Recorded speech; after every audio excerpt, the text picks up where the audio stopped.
catalyst for positive change and affects every aspect of our life. Every change starts with a positive mind, as the body achieves what the mind believes. Leaders across the world have stressed on building healthier societies. Michelle Obama started a campaign for serving healthier food for children. Prime Minister Narendra Modi spoke about a fit India, launching the Fit India. If the body is fit, the mind is a hit. And there's no elevator to success. You have to take the stairs. So let's be stronger than our excuses. Flo was fortunate to partner with Sleepwell Foundation to organize a wellness conclave for its members and its families. We as individuals, members of societies, country and the world are going through a phase of lifestyle transformation, which is affecting our well-being. That is always in a lot of dynamic flux. It is not enough to be a good sister, daughter and mother, or a good wife, mother-in-law and a daughter-in-law. They need to be good at work. They need to manage business, they need to manage people, they also need to manage homes and families, holidays and social lives, and most of all, they need to manage Facebook accounts and WhatsApp groups too. And despite these various roles that women play, when it comes to wellness of the entire family, they are the principal stakeholders. Someone said, and I quote, "There is no cure for laziness, but a large family helps." Having a family is like being in a gym for 24 hours. You are always on your toes. That should be enough to keep us healthy, but alas, it doesn't. All this might seem light-hearted, but is actually serious. The fact today is that we not only have much more to cope up with, but there is so much more scrutiny that we are subjected to. This obviously places a great deal of stress on us and impacts our wellness quotient. That's why this wellness conclave. The conclave will focus on various aspects of wellness for the family and because of the family, and how to further it proactively, be it physical, emotional, creative, intellectual, or spiritual wellness. We have focused on wellness to cover the family because not only the family is the nucleus of civilization, but also because in the Indian context, family is the most important part of our existence. It is a link to our past, a bridge to our future. Over the years, Sleepwell Foundation is spreading the message of proactive wellness through its awareness programs, action at grassroots level, and advocacy at government and institutional levels. We have been organizing wellness conclaves throughout the country for the decision makers, entrepreneurs, businesswomen, and youngsters in fora like this. We have done 4 in Delhi, 1 each in Guwahati, Port Blair, and Hyderabad. Our focus has been proactive well-being of self, of the family, and of the community. We have partnered with Ficci Flo and Young Flo. We have also partnered with government agencies like Andaman and Nicobar Administration and New Delhi Municipal Corporations. This is our 8th wellness conclave. For us, the timing could not have been better as our Prime Minister has taken wellness to a much higher level. With his Fit India movement launched on 29th August this year, well-being is now a national agenda. Friends, we are fortunate to have with us a panel of eminent speakers and artists. They are leaders, role models, practitioners, and of course, experts who will strive to keep us awake. With their views on proactive wellness, we can learn and extend a preventive cover around us. I am sure that at the end of the day, we will take the message of wellness to our friends, to our families, to the communities we live in, to the people with whom we work, and last but not least, we will also reach out to the people who work for us at our homes and in our offices. Before I conclude, I must say that I cherish my over 25-year-old relationship with Ficci Flo. From the time that I was an ordinary member to the time I became its national president, Flo has given me a family. My relationship with young Flo is at a very different level. It is my precious baby. I gave birth to it 15 years ago, and today it has come of age. Like a young, strong woman, it has grown up beautifully. So thank you, Flo and young Flo. Wonderful members, office bearers of Flo, all the distinguished guests who are going to be giving you a lot of insights, ideas, inputs into how you can and we can all make our lives better. The dignitaries, Srimati Namita Gokhale, the filmmaker Shri Vivek Agnihotri, and Babita Jain, and of course all the guests who are here. An absolute pleasure to be here with you this morning. I'm particularly happy about the fact that the theme is about wellness.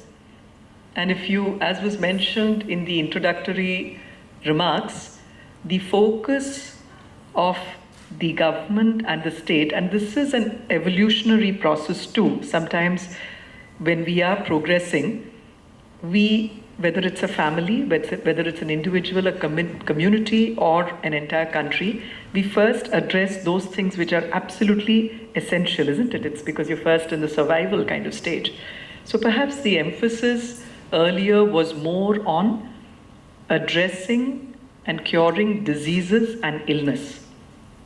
And that's why we had all our public health facilities known as primary health center, hospitals and so on, which used to be the nomenclature, mainly addressing illnesses and diseases.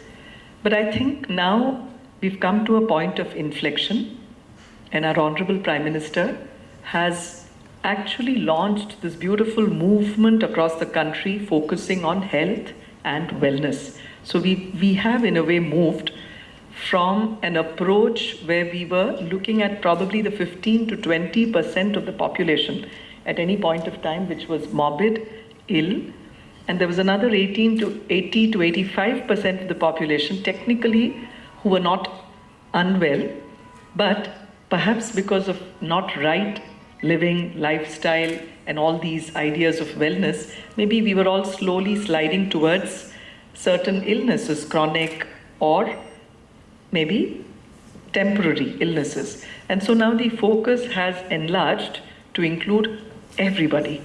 So it's an issue of health and wellness. So we have this enunciated in the form of a very ambitious program called Ayushman Bharat. I'm sure you've all heard of this. And coincidentally, September is a very special month for all of us because it was in September last year, on the 23rd, that Ayushman Bharat got launched across the country. Of course, it's got two branches. One has to do with health and wellness, and the other one has to do with tending or reaching towards universal coverage, which, like you heard of Obamacare and so on, this has popularly come to be known as Modi Care, but the idea is that you cover as many people who are, initially we started with deprived people who are a little deprived, who have deprivation and so on, but we're increasing it so you can actually walk into a facility with nothing, no money, no cash, just your thumb. So with your biometric assertion of your identity, they can actually treat you for diseases which are not just common ones but also critical illnesses. So against that background, I'm very happy to be here and very happy that the key words today in this day-long conference is not just wellness rules, is not just wellness, but I also saw the word family pop up several times, and I thought that's so important. I'm going to talk of two things here. Well, many things, but two things that I thought would help all of us when we talk of wellness rules. I think each one of you here is someone who's probably very successful in different walks of life. You must be straddling a million things, phone calls, responsibilities, as she rightly said, as a daughter, mother, wife, as a leader, manager, and maybe someone who loves pets and a host of things, and of course an artist, a creative person, and all of that. So there are 2-3 things. I'm sure this is not as if I'm an authority on all this, but it's just that I think when we all meet collectively and share ideas, I think we help each other learn from some of the things that we may have missed out and possibly go back a little more enriched.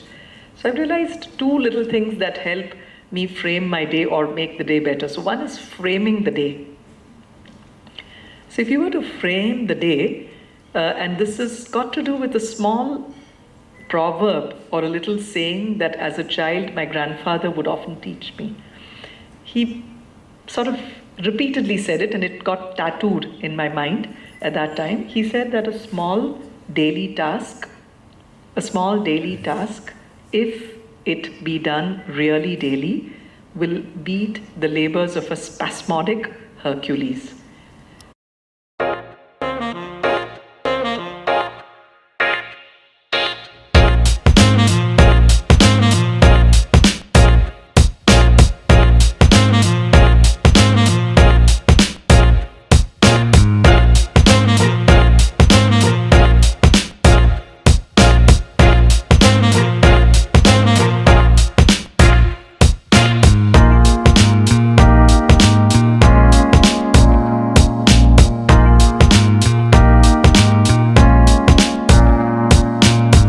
Specially gifted only to us, and which is why you will find that this entire world we have collaborated, and today we made an attempt to reach Chandrayaan.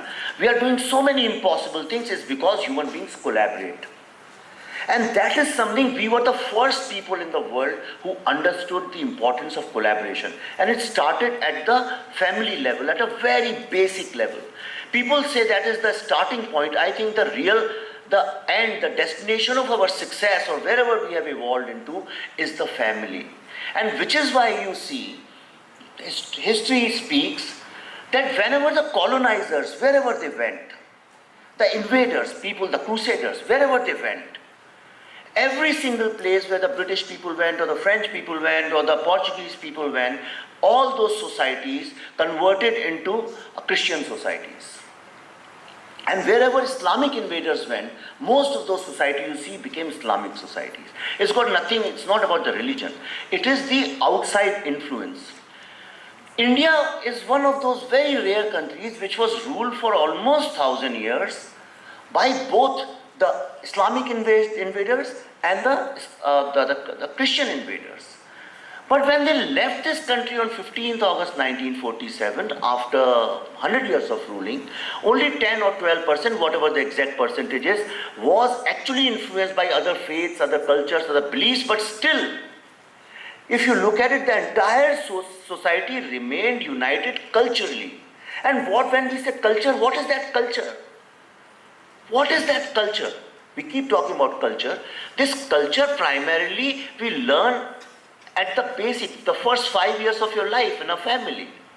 And those 5 years of your life teach you so much about how to survive and live in this world happily. First thing is, we learn to share, care, and we understand. This sharing, caring, and understanding of the world is very important for bonding. Without that, there is no bonding.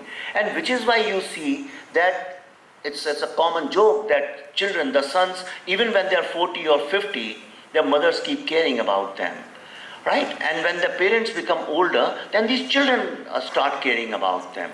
This entire cycle of caring and sharing and bonding and understanding through this caring and sharing, I think makes a great family.